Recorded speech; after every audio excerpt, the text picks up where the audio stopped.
Pada saat teratasi jebakan pertama, putih dapat menggunakan jebakan susulan menggiurkan dengan serangan yang sangat tajam.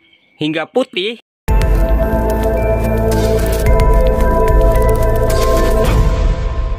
Halo pecinta catur, selamat datang kembali bersama Logai Kreator.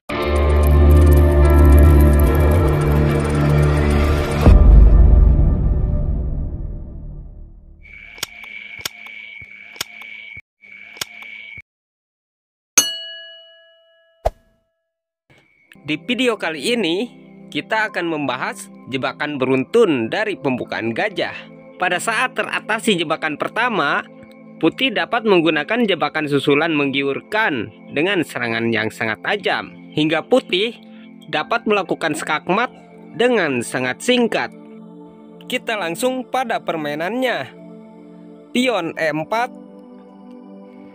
pion E5, gajah C4, kuda F6, kuda C3.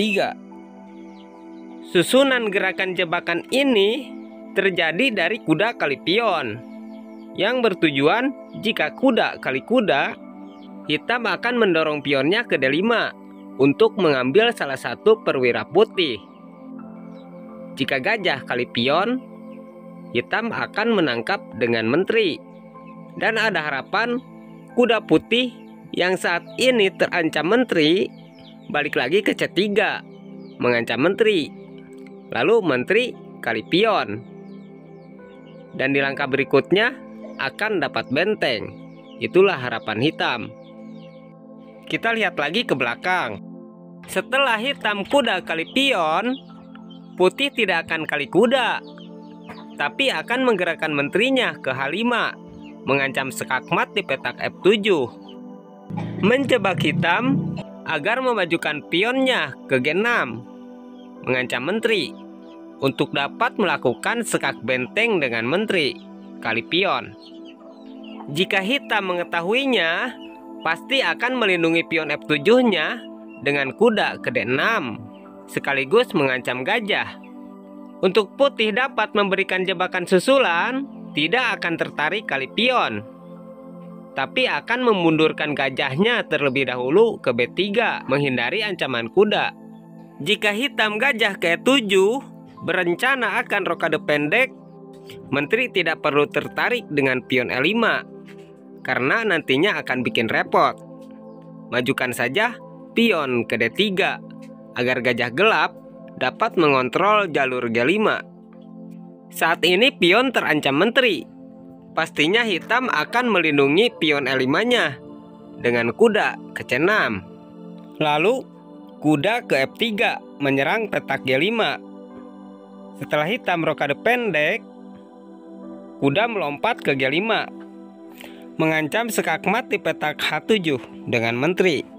Jika hitam memajukan pionnya mengancam kuda, kuda ini dapat dijadikan umpan. Lalu putih memajukan pion ke H4.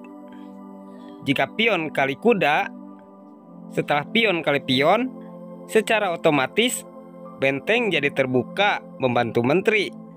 Skakmat tidak akan dapat dihindari lagi oleh hitam. Jika jebakan ini tidak berhasil, berarti pada posisi ini tidak akan pion kali kuda.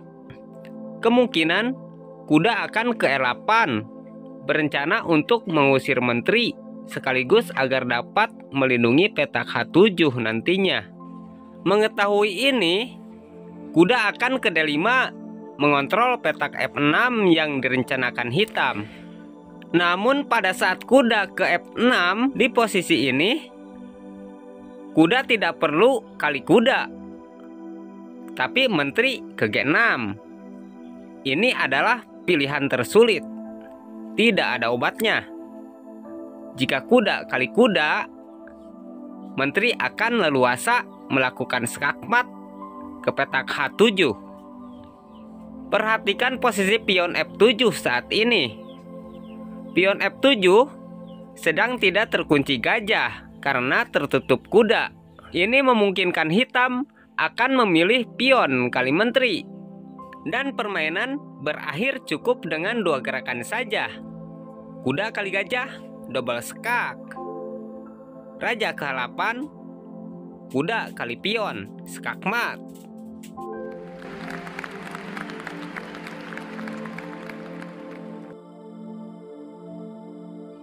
Permainan catur adalah gambaran kehidupan manusia yang sama menginginkan keberhasilan dan mencapai bahagia.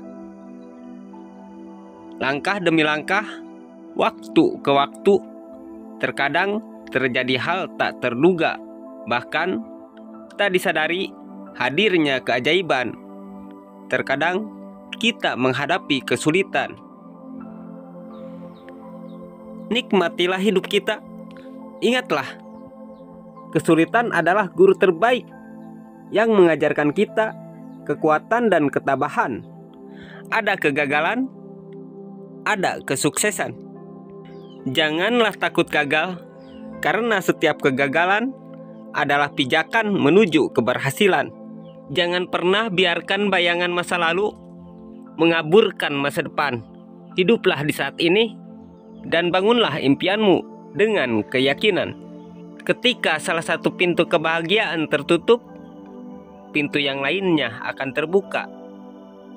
Janganlah terlalu lama melihat pintu yang tertutup, hingga kita tidak melihat pintu yang terbuka untuk kita.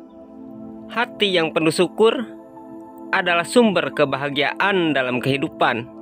Hargailah setiap berkah kecil dalam hidupmu, karena dari sanalah kebahagiaan besar bermula. Hidup ini singkat, jadilah alasan seseorang tersenyum hari ini. Kebaikan kecil yang kamu berikan bisa menjadi sinar terang di hari yang gelap bagi orang lain. Saya Dharma Warsah mengucapkan terima kasih. Mohon maaf jika ada kesalahan. Sampai jumpa kembali di video-video berikutnya.